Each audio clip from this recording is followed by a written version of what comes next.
నమస్తే, welcome to మనం TV. Pakistan పై Modi revenge plan ఏంటి అనేది తెలుసుకోవడానికి ప్రయత్నం చేద్దాం. ఇప్పుడు మనతో ఉన్నారు ప్రముఖ అనలిస్ట్ శివ గారు. నమస్తే సార్. నమస్తే.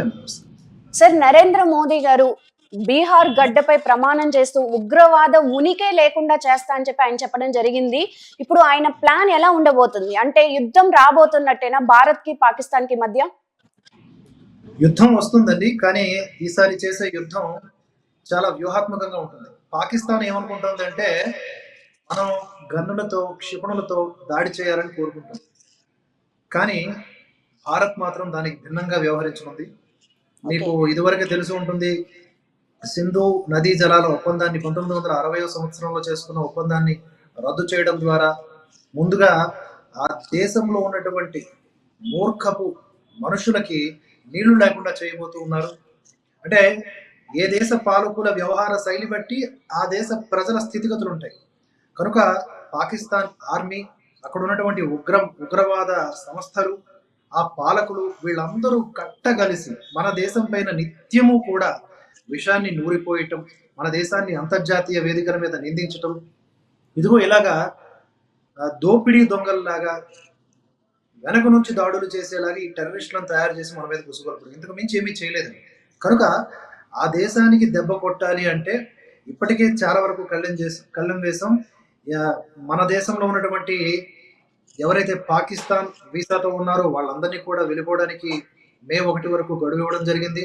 ఇక్కడ ఉన్న దౌత్య కార్యాలయాల్లో సిబ్బంది సంఖ్య 56 ఉంటే దాన్ని 30కి తగ్గించారు. అలాగే వారందరినీ కూడా, అంటే అక్కడ పాకిస్తాన్ లో ఉన్నటువంటి మన సిబ్బందిని ఇక్కడ తీసుకొచ్చేస్తూ ఉన్నారు. చాలా వరకు ఇక్కడున్న వాళ్ళందరినీ కూడా మర్యాదగా మీరు వెళ్ళిపోండి అని మెడపట్టి గట్టేస్తూ ఉన్నారు. ఇలాంటి నిర్ణయాల ద్వారా పాకిస్తాన్ తో భారత్ యుద్ధం చేయబోతుంది.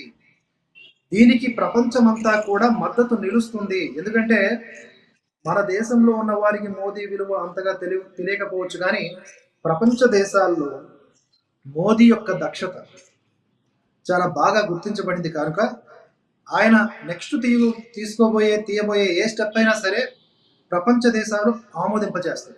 అలా ఉంటాయి. కనుక పాకిస్తాన్ ఏం ఎక్స్పెక్ట్ చేస్తోంది అంటే యుద్ధం చేయాలి, భారత్ మా మీద ఏ క్షిపణులతోనో బాంబులతోనో దాడులు చేయాలి, అప్పుడు ఇదిగో భారత్ మమ్మల్ని కొడుతోంది అని చెప్పేసి విక్టిమ్ కార్డు ప్లే చేయాలి. మేము కూడా ఉగ్రవాద బాధిత దేశమే, మా దేశంలో కూడా అప్పుడప్పుడు బాంబులు పేలుతూ ఉంటాయి, కనుక ఈ ఉగ్రవాద ఘటనకి మాకు సంబంధం లేదు, అవి ఆటోమేటిక్గా అక్కడ వేర్పాటువాద ముఠాలు ఏర్పాటు చేసుకునేటువంటి అటాక్స్ అవి, దీనివలన అంటే ఇదిగో దీన్ని సాకుగా చూపించి మా మీదకు భారత్ అటాక్ చేస్తుంది, కనుక ప్రపంచ దేశాలు మీరు మాకు సాయం చేయండి, వెపన్స్ ఉన్న వాళ్ళు వెపన్స్ ఇవ్వండి, డబ్బు ఉన్న వాళ్ళు డబ్బులు ఇవ్వండి, ఇలాంటి డ్రామా ఆడడానికి పాకిస్తాన్ ఎదురు చూస్తుంది. దానికి అవకాశం ఇవ్వకపోవచ్చండి యాజ్ ఆఫ్. కనుక యుద్ధం అనేది ఈ రూపంలో ఉంటుంది. తనకు ఉన్నటువంటి అన్ని తోకలు కూడా కట్ చేసే రూపాల్లో ఉంటుంది. ఓకే, అయితే సార్ మొదట పీఓకేని ఆక్యుపై చేసుకునే అవకాశం ఉందంటారా? ఎస్, పీఓకే అనేది పాకిస్తాన్ ఆక్యుపైడ్ కాశ్మీర్ మన భారతదేశానికి అత్యంత కీలకమైనటువంటి ప్రాంతం.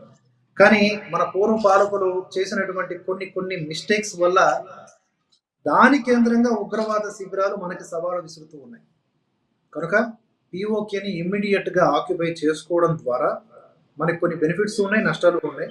నష్టాల సంగతి పక్కన పెడితే బెనిఫిట్స్ ఏంటి అంటే అక్కడ భౌగోళికంగా చూసుకున్న ఉగ్రవాదుల చొరబాటుకి చాలా అనుకూలంగా ఉండే ప్రాంతం. ఉగ్రవాదుల్ని తిరిగి కొట్టడానికి కూడా ఆ ప్రాంతంలో ఉండేటటువంటి ఎత్తైన కొండలు కానీ ఇవన్నీ కూడా అడ్డంగా ఉంటాయి. అదే మన అధీనంలోకి వచ్చి మన బెటాలియన్ కొంచెం ముందుకు వెళ్ళింది అనుకోండి, వాళ్ళు ఈ మైదాన ప్రాంతాల లాంటి వాటి నుంచి రావాల్సి వస్తుంది. చాలా ఈజీగా, అంటే వాళ్ళంత సొరంగాలు తవ్వి వచ్చినా కూడా మన వాళ్ళు ఈజీగా పసిగట్టి ఈ ఉగ్రవాద చొరబాట్లు ఆగుతారు. మోదీ కూడా బీహార్ గడ్డ మీద నుంచి ఒకటే సంకేతాన్ని చెప్పారు.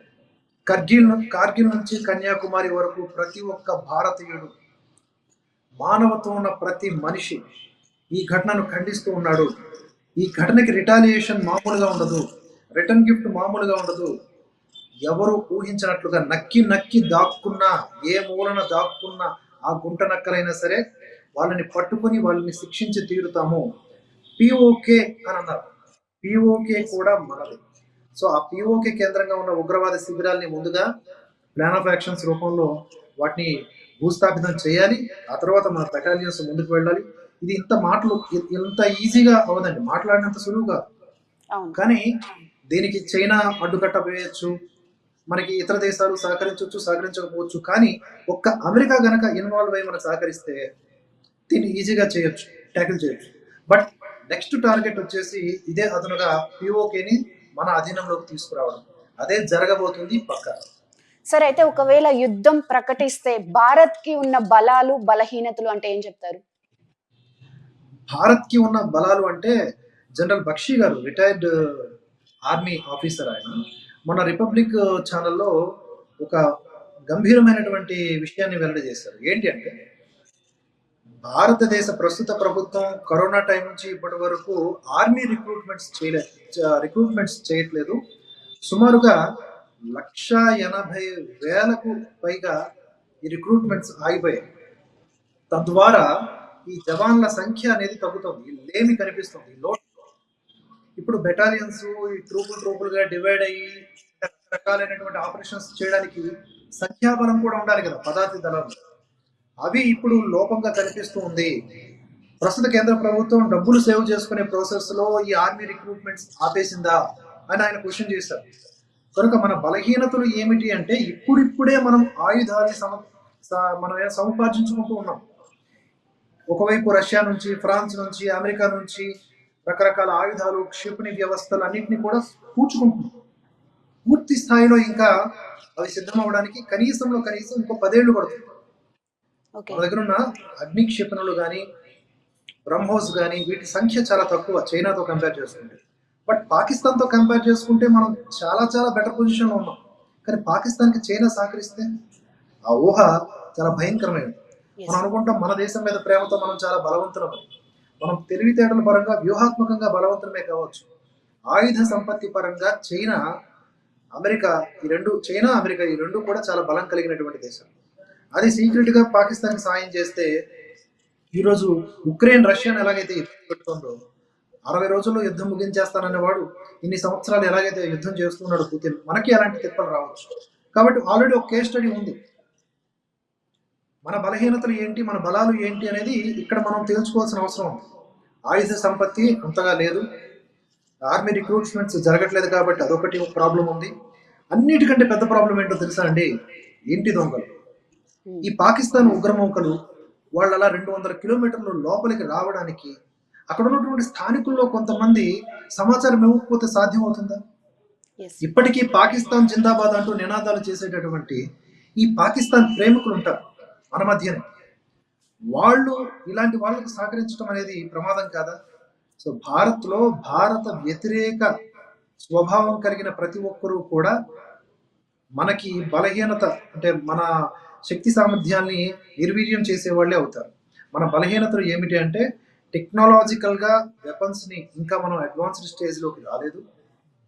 అవన్నీ కూడా ఇప్పుడిప్పుడే సమాయత్తం చెందుతూ ఉన్నాం. మేడ్ ఇన్ ఇండియా ప్రాతిపదికన డిఆర్డిఓ కావచ్చు, ఇతర సంస్థల అధీనంలో ఇంకా రీసెర్చ్ అండ్ డెవలప్ స్టేజ్ లోనూ ఉన్నవి చాలా ఉన్నాయి. ఇవన్నీ ఆయుధ రూపంలో మన దగ్గర రావడానికి టైం పడుతుంది. కనుక this is not right time. వార్కి ఇది రైట్ టైం. మనం కొడితే దెబ్బ ఎలా ఉండాలంటే, అవతల వాడు మళ్ళీ తిరిగి లేవకూడదు. ఈవెన్ చైనా మద్దతు ఇచ్చినా కూడా మనం కొట్టే చావు దెబ్బకి చైనా కూడా సపోర్ట్ ఇచ్చినా లేవలేకుండా ఉండాలి. కానీ మన బలహీనతలు మనకున్నాయి, మన బలాలు కూడా మనకున్నాయి. ఏంటి అంటే, మన భారతదేశంలో సంక్లిష్ట పరిస్థితులు వచ్చిన ప్రతిసారి కూడా భారతీయులు మతాలకు అతీతంగా ఏకమైపోతారు.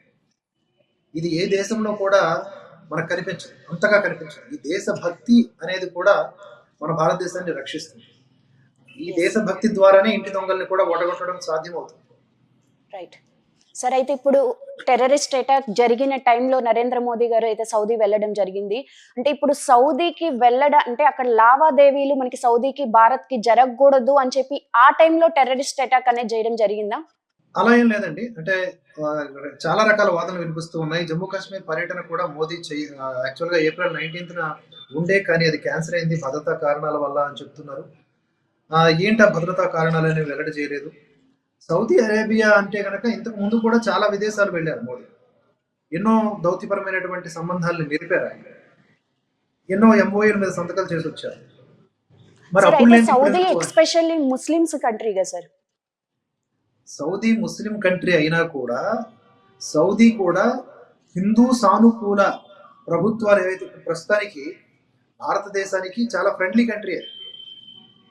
సౌదీలో పాకిస్తాన్ ఆటలు సాగవన్నమాట. ఓకే. సౌదీ ఏమి పాకిస్తాన్ ఫ్రెండ్ కంట్రీ, పాకిస్తాన్కి ఫ్రెండ్లీ కంట్రీ కాదు.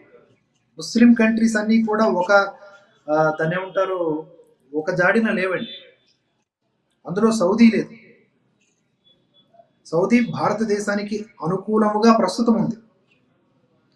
అది కూడా అవ్వచ్చు. కానీ నేను అనుకుంటున్నది ఏంటి అంటే, ఇప్పుడు రాహుల్ గాంధీ ఉన్నారు. రాహుల్ గాంధీ విదేశాలకు వెళ్ళిన ప్రతిసారి కూడా దేశంలో ఏదో ఒక అంతర్గత యుద్ధం జరుగుతూ ఉంటుంది. ఈసారి టెర్రరిస్ట్ అటాక్ జరిగింది. 2 వెర్షన్స్ ఉన్నాయి.